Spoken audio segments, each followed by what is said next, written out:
March is a very special month in the elephant camp because it's the month of Thai National Elephant Day. We also extended our target training positive reinforcement program to a couple of elephants who'd previously shown no interest at all, and they've come along in leaps and bounds.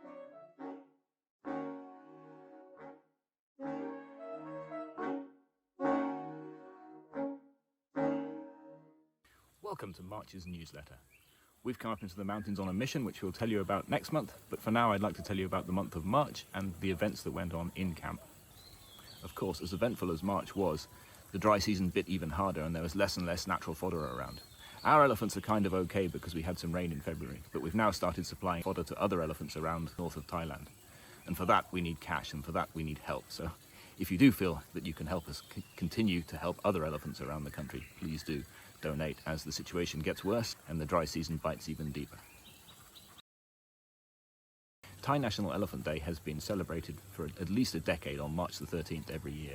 A time for elephant people to get together and to talk about their elephants. A time for Thai people to celebrate their national symbol and to get together and learn more about elephants. Of course, at the Golden Triangle Asian Elephant Foundation, we're no exception, and we put on a lovely sumptuous buffet for our elephants, and they came and ate until their hearts were content. So I thought that, okay, what if we bring people who, come to stay at Anantara and they mostly like elephant. Let them know different perspective, different ways of how Mahout would look after elephants and, about their beliefs. But for me, I just want them to see something new.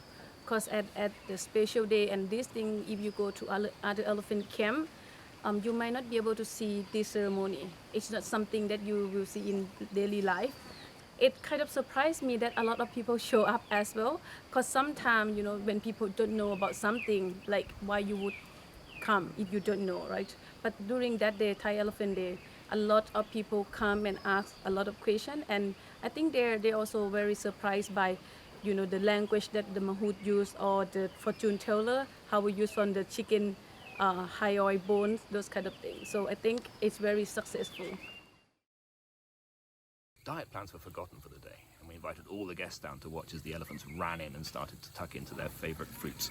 It didn't take them long to get through the mountain of fruit we prepared, but it was a great excuse to get everybody together and to celebrate the national animal of Thailand and to celebrate all of our elephants. The elephants won because they went home with full stomachs, and we got to talk to all of our guests about some of the wider issues surrounding looking after elephants and have them go home feeling happier about their national animal.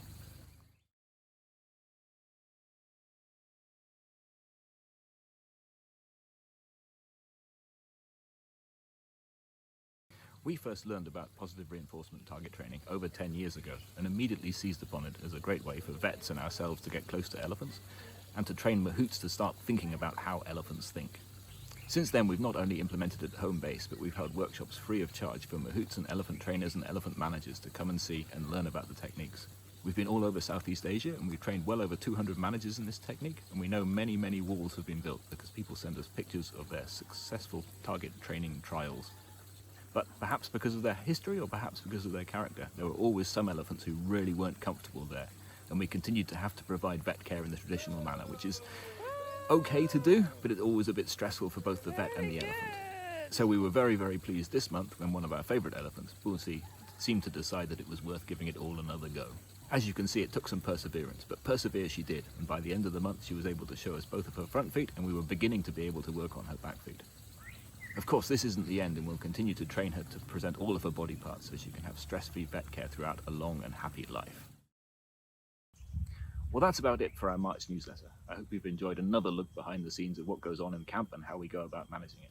Join us again for April's newsletter, when I'm sure we'll talk more about the projects and we may even tell you what I'm doing up here in the mountains.